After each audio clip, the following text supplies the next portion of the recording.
Alrighty, boys and girls, we're running concurrent, Yeah, we're doing concurrent videos here. Now we got a new problem.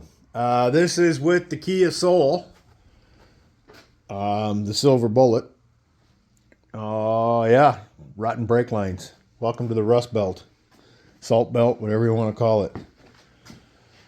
The product that we're going to be using to replace the broken or rotted out brake lines is this product here, and this is called Cupro. It has different names, different trade names. Cupro is one of them. Conifer is another one. And what this is an alloy of copper and nickel.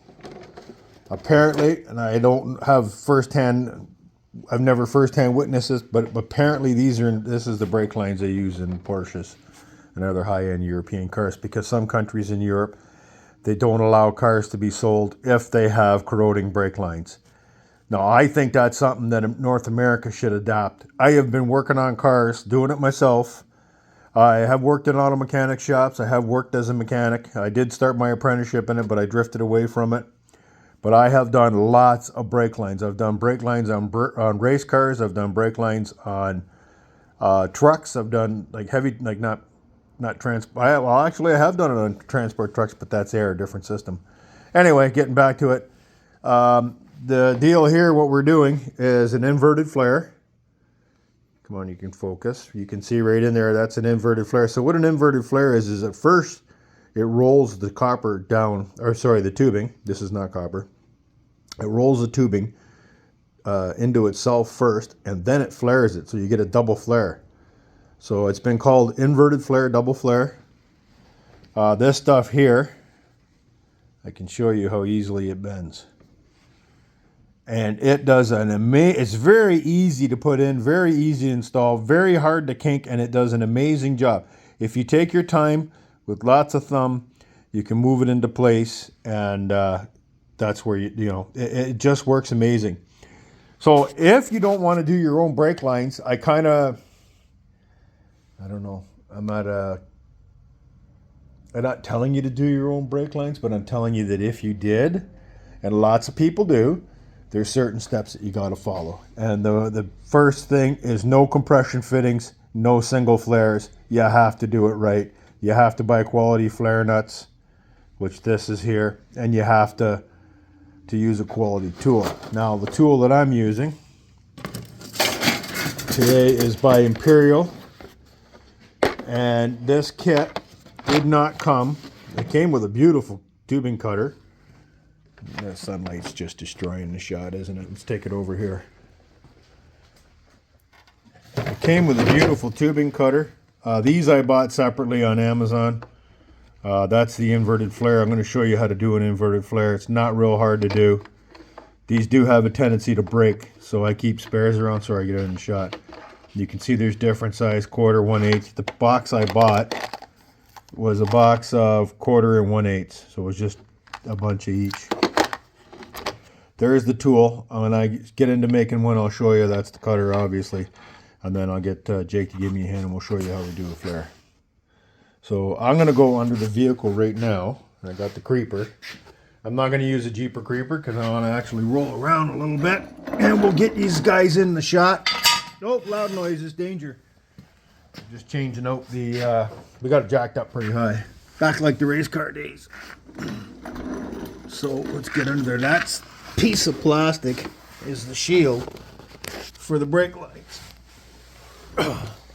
Now, there's the brake lines. So it's these two guys here that are rotten.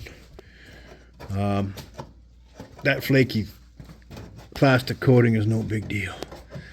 You can feel the plastic coating all along here. It's weird stuff. Yeah, so what we're going to do, let's get over here. You can see here where it's really moist. It's leaking pretty good. In order for this to go back the way it was, I would have to remove the gas tank, and I'm not going to, and I'll tell you why. Because it's too much work. A, all this stuff that I have to undo to get the gas tank out, because this is an older car, it's been subjected to corrosion, it might not go so well. Sorry about the darkness, but there's the fitting that we're after. Here's the tube that's leaking.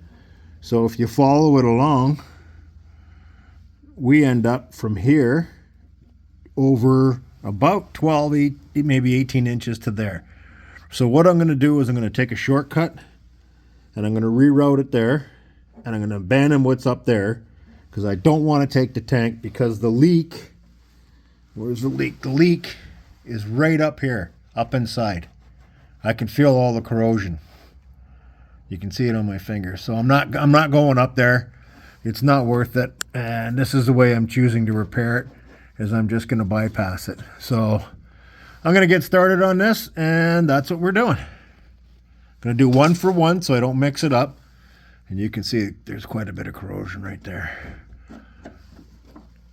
I don't know. It's hard to, you know, basically, as they say, as soon as it flakes, it's no good. So I'm going to come here where it's pretty decent. And then I'm just going to follow along this line. And I'll change one for one. And I'm going to assume left is left and right is right. That would be crazy. I think I can feel it heading over this way. So this one's going to be this side. And that's where we're going to. We're going to hook up here. Because this is all good. This is nice shape. So I'll cut it off, drop it down, and then do a flare on it and hook it up there. That's how we're doing it. That's not how I'm telling you to do it, but you could if you wanted to, but that's how I do it. Stand by. Okay, here we're back under here. I'm going to cut this one first back here and get rid of that rusted crap. It's not real bad, but I don't care. I'm going to do it. So let's see. I don't know how to get this off. I'm going to have to pry this off, I think. Get that piece of tubing out of there. She wants to come out. I didn't bring anything down here to pry with. That's some kind of Christmas tree-like attachment there. Now stand by and I'm going to get this out. See what I can do. Stand by. Okay, there we go. There's the tubing cutter in place. I'm trying to do this one hand. There's not a lot of room.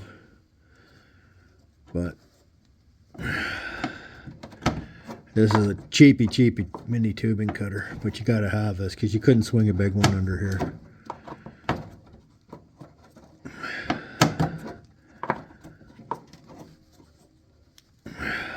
These are not very good. I broke a lot of these ones. About as cheap as you can get. Oh,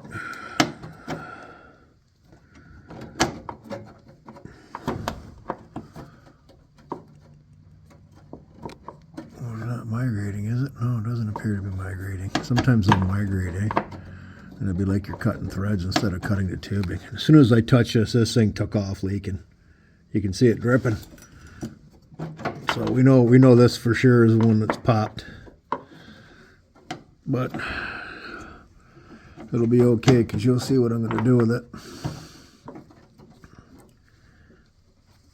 If I ever get it cut through. So let me continue this because this is really stupid boring to watch. Okay, I got the flare tool on there now. Jake's going to grab a hold of the camera and he's going to focus on what we need to focus on. And we'll get going on this. We got to stay out of the drip. And you will see my nuts on. It's on the right way before I do the flare, because I know, and you know, that you're going to do a flare, and one day you're going to look down and the nut's going to be laying on the ground or laying next to you, and you're going to say, uh-oh, I did a flare without a flare nut on there. So yeah.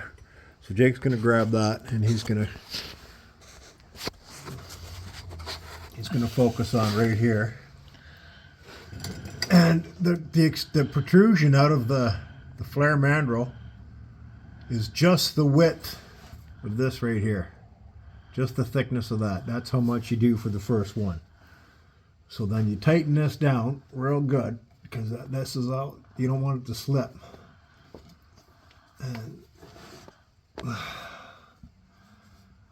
And I'll tell you what, if you're not in good brake line, you'll find out, because as you're doing this, it'll snap off on you somewhere else, and then you know you're not in the good brake line.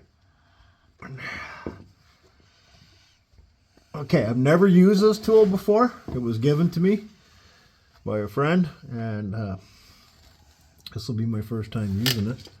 Oops, so we'll find out exactly how good it is. It's Imperial. I know I saw them on the trucks, so it should be a good quality tool. So that slips inside, and then we put this device on here like this. Wait a minute, I'll just come in from the end. It'll be easier, right?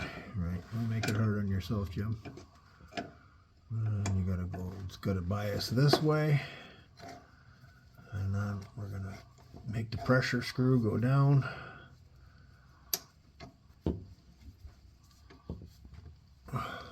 Well, that's not on. See that? I buggered it up. Did you? Maybe not. I can't see.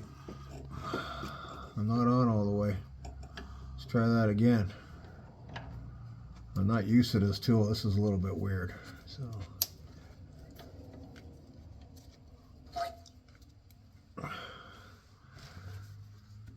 And this is doing the inversion right now. That's the inversion die it's in there.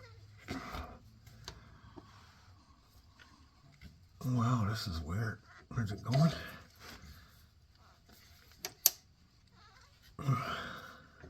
You have to wait till that bottoms out with the dot with the face. Usually, yeah. Let's have a look at it though. It's almost there. Let's take a look. See what's going on. Well, first thing's good. It didn't snap the tool, which usually that'll happen sometimes. So to have spare mandrels on the. Yeah. Is that inverted at all? No, it's not done. I don't think so. No, it's got to go more. Okay. So no problem. Put that back in there. Everybody likes watching Joe struggle, so maybe they will like me watching me struggle. Joe. Joe 2 Vintage. Oh, yeah. Struggling with motorcycle issues. Did I screw that again? Am I square? Well, I appear to be square.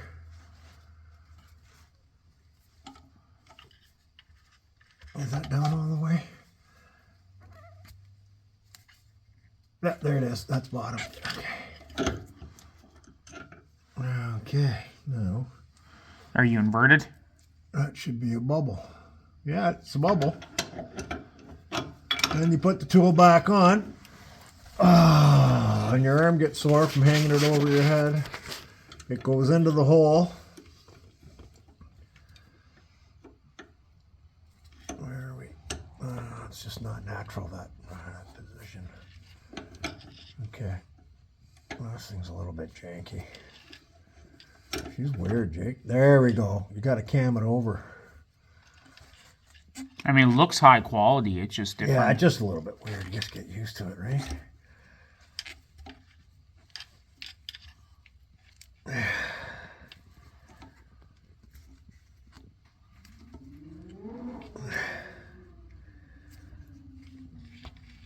Okay, that's done. And that's your inverted flare, right?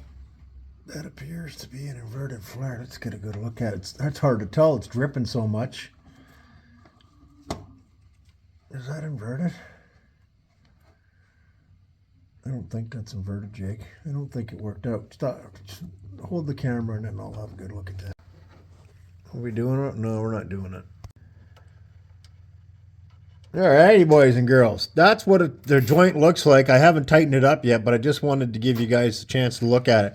I don't have a bubble flare tool, so I just attached to the original. I was able to take this tube out. This actually came apart, which was great. And we put that on and we ran it across the front of the gas tank instead of on top of it. I just underneath this laying on the ground, there's no way I'm ripping all this out. I mean, literally, you could get into pulling the exhaust and everything. I know some guys will disagree with how I fixed it, but that's how I fixed it. This brake line will sit nicely here in those brackets, and we'll be able to zip tie that on there and hold it nice against the parking brake brackets. Everything will be good. You can see on that side, I'll zoom in. There's one joint there. And the other one you can't see. It's up above that plastic fitting. I'll tell you what happened. I was doing the joint and I missed a rotten spot and it started to leak from wiggling it around. So Jake's under there right now. He's Can you zip pass tying. me the side cutters there, Dad? Sorry, I zip tied to nothing. He's zip tied to nothing. So he's zip tying in the brake line now. I'm going to tighten this up and then we'll put brake fluid to it and see what's going to happen. Hopefully we can get bleed screws out. And we'll see. Right after we're done this, I'll do a flare in the vise, so Jake will film it so we can see it real time and what exactly that we were doing. Alrighty, stand by. Oh yeah, while I'm doing all that, don't forget to hit that like and subscribe button. Thank you. Okay, we're at the bleeding stage right now. Jake's just topping off the master cylinder. 10 mil wrench on the caliper here to do the bleeding. 2-man operation, this deal. Oh, fuck the master didn't use any fluid. To F-bomb Jake there. And yeah. So he's going to pump the brakes. It's 1, 2, 3, hold. 1 pump down, 2 pump down. On the 3rd pump, hold.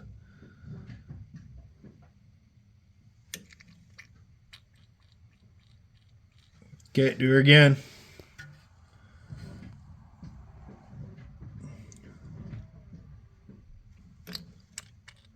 Ooh, you see the spurts? Look at that.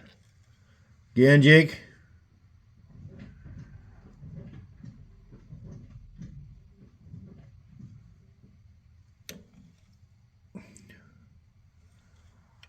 Okay, Jake.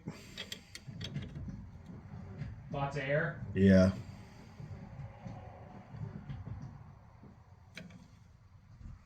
Well, there's some flow there. I have problems with the focus though. Okay, again.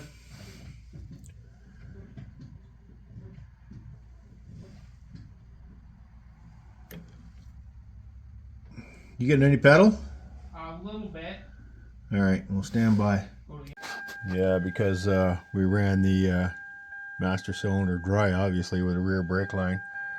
We're using the, what's this thing called? The King Bolin E Diag on Kia. We're doing a scan on it because we're going to try to fire the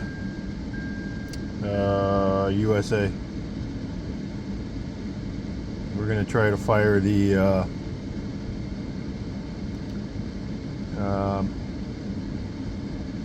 what are we trying to do? We're trying to fire the ABS module. Ready? Yep. There it goes. You guys can hear that, right? Depress the brake pedal to the floor. What? It says depress. Now all NC valves and pump motor actuating depress the brake pedal to the floor. Release the brake pedal when the pump motor activation stops. So I gotta pump the brakes, eh? What does it say? It says depress the brake pedal to the floor. To the floor, you did. Release the brake pedal when the pump stops. There it goes. Hear it? Oh, is it killing the battery? I don't know. Yeah, it is too. Okay, let off. Cancel it? Yeah, cancel. We'll stand by. We're going to put the battery charger on this. Turn the fan off for one thing. Shit. All right, we'll stand by. Alrighty, boys and girls. Back on the brake job today. We ran into a slight problem. I think we have a 14, Jake. 14? Frozen caliper. Or seized caliper. Stuck caliper. Pass that to me. And yeah, we're going to try to see if we can back it off and see what's going on. We had the issue that happened because the brake system completely went dry. We had to bleed the master cylinder. So how we bled the master cylinder, and I apologize for not videoing it, is we cracked the lines down on the master cylinder. You can see those two fittings right there and right there. And we did the same bleed procedure as you normally would do. Pump, pump, pump. Release it and all kinds of air shot out of there. That was, we did both. That was a component of the brake system running dry. And it was weird because I've driven cars before. Be honest with you, you can drive a long, well, I did. You shouldn't. You can't. But you can drive a long time on on half a brake system. And I have done it. I've done it with a pickup truck. I did it with a car. And this thing was nowhere near drivable at all. Like, I was like nervous bringing it home. Jake said he was nervous driving into the garage where we could set up and fix it. So this is a component of the car sits too much. When you start getting aggravating problems like this, I mean, you can see, right? I mean, the rust will come off pretty fast, but there is some issues here. So let me pop the caliper off and we'll get back to it. Well, there it is, boys and girls. That's called a rust jacked pad. So what happens is that real crappy salty water gets in there. It corrodes the backing plate. This is a semi-metallic brake pad. Hard to say. It might be a good quality pad, but unfortunately, the forces of rust, and you can see that right there, jacks up the pad, moves the pad around, puts a crack in it, so that's cracked right through the expansion relief on the pad. You can see where it was originally grooved. Both sides are cracked. All kinds of corrosion buildup on the rotors. If you look at the rotors, they're not really like pad slapping it. Okay, if I was going to drive this thing into the boneyard, I might pad slap it if I get the rotor clean enough. But this will just corrode. So it looks like it's going to be a set of pads and rotors for this baby. Yeah, because we can't go any further because that locked that wheel solid. I almost broke my neck. You should have seen that one trying to using the pry bar on here to try to get the rotor to turn. But this pad was so badly jacked into there. And you can see this right here. You can see it, like where it was grabbing, and there, from sitting. So, and then you can see the opposing marks, right, where it stayed clear. Like, you should feel this. This is terrible. You can see where that's the way it should look, is right down here, and this is a rusty look. So we're going to put a set of pads and rotors on it, and put her back on the road. She should be good. Because once in a while, my granddaughter ends up in this car, and we got to have good brakes. That's the rules, right, Jake? Yes, sir. Okay, I promised you to show you how to do The flare, and we're going to do it. Stand by. Alrighty, boys and girls. I promised you I'd show you how to do a brake flare, and I'm going to show you how to do the brake flare. And just to prove that I'm still like you, I forgot to put the nut on. The nut goes on first. This has got a little bend on the end. There. And then that comes up into here. So the stick out you want, or protrusion, whatever you want to call it, is to be equal to that the ridge on the die. You can see the ridge right there. First ridge. First flat, whatever you want to call it. So then we tighten that down, and we make sure. Okay, you can back out a little bit on that shot. And this is good and tight.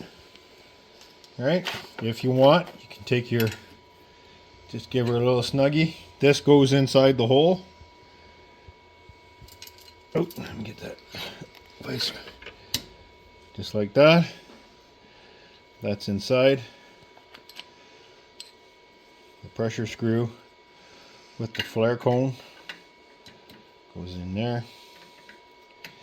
I thought I would wait, because try to show you this under the car is just nuts. You have way more control if you can do it on the bench. That's done. First stage is done, so I'll show you what it does. The first stage rolls the tubing down into there. So it's rolling it over and shoving it down. And when you do this and crush it, that's where you get double flare, because you've actually doubled over the tubing material. This is an old Blue Point set. Here, there you go. What? Oh, you're off to the side there. You're good there. You're good. You're good. You're the cameraman, Jake. Instructions for double flaring. The thin wall tubing, aluminum or 040 wall, soft copper. We don't use copper. They give you the part numbers. Get a close-up of this shot right there, Jake, on the lid. That picture right here depicts exactly what's going on in the stages. Okay? It shows it double flaring. They give you the part number for the inserts because they break. That's the double flaring tool, is a TF5 Blue Point. I don't know if that's the same number. Jake, you're how old? 30?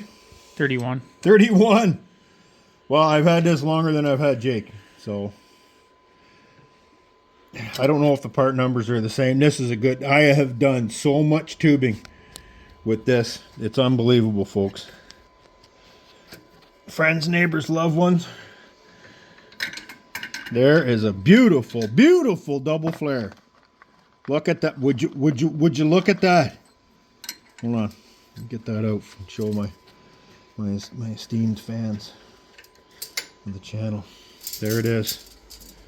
Look, get a focus. Focus, you bastard. Oh! You can see the edge of the fold over, everything. Beautiful. Now, Just have to straighten that. yeah, that's normally because you get serrations from the vise. Let me see if I can get that to pop over. It's not straight. Yeah, it's moving slowly. Come on, baby. There we go. There, finger tight. See, you get a little bit of choochery from the vise, but that's a flare. Okay, that's in Cupro. You can get this at, well, I guarantee Napa. What do you guys, O'Reilly's, all that, they all got this stuff. This stuff is magic. Throw away the steel tubing. Stop using that garbage. Welcome to the 21st century and use this stuff. Because I'm telling you, you'll fall in love with it if you've ever done brake jobs before. It doesn't rust. It's way easier to work. Just, it's abrasion. It's not as abrasion resistant as steel, so be careful when you, if it's rubbing on anything moving, you're going to run into issues. We did that on a race car, and I don't want to say it ended bad, but it could have been better, right? We hadn't wore out that brake line, Jake? Yeah, we lost front brakes. Yeah. Okay. There it is. Thanks, folks. Caliper seized. We're toast. We're toast on this little Kia. The Kia Soul is giving us fits. Brake. Oh, excuse me. Excuse me, little battery charger that's too old. Yeah. Seized caliper. We can't do it. We were trying to screw it in with a big clamp. It's pooched. So guess what? 2 new calipers, 2 new brake rotors, and a set of pads next week. We'll finish off the video. She's going to sit in the shop for another week. We'll leave a battery maintainer on it because we're not sure what's going on with the battery. And we'll be back to bleeding it again. But we do have, Jake, you got good brake pedal now? Yeah. Totally got awesome brake pedal? Yeah, brake pedal went good. We just had to bleed the master. Wasn't that wild how we fought all, and I just thought about it when I was at home. Let's bleed the master. Wasn't that wild what that got us into? Yeah, we even went into we weren't sure because we did the ABS bleed a couple times and it wasn't making a difference. Well, once we got the master bleed, we redid the ABS bleed again. And it was perfect. We're using that little Bluetooth scanner and kind of getting the hang of that. What's that? The E-Diag. E-Diag. We're going to do a video on that. Yeah, we'll do a video. We're supposed to do a video on that. We'll do a video on that. Some more video. I like it. It's great. Okay. Yeah, it's beautiful, isn't it? Well, it's just nice on your phone to be able to... You can keep that in... Some mechanics, like some guys that are mechanics for a living, have said they love it because when they go for a long road trip or something, if they're running into problems, they just throw that little scanner in the glove box and you've got like something that can do functions and everything. So it's a nice to have. Right? It was a helpful tool in this job because like I said, what happened was the brake line blew, the master cylinder went totally dry, and that created the problems all the way down through the brake system. I never thought about it at first, and I was thinking about it, and I was like, why do we get zero flow coming out the back? So I came back to it. I said, let's do the master cylinder.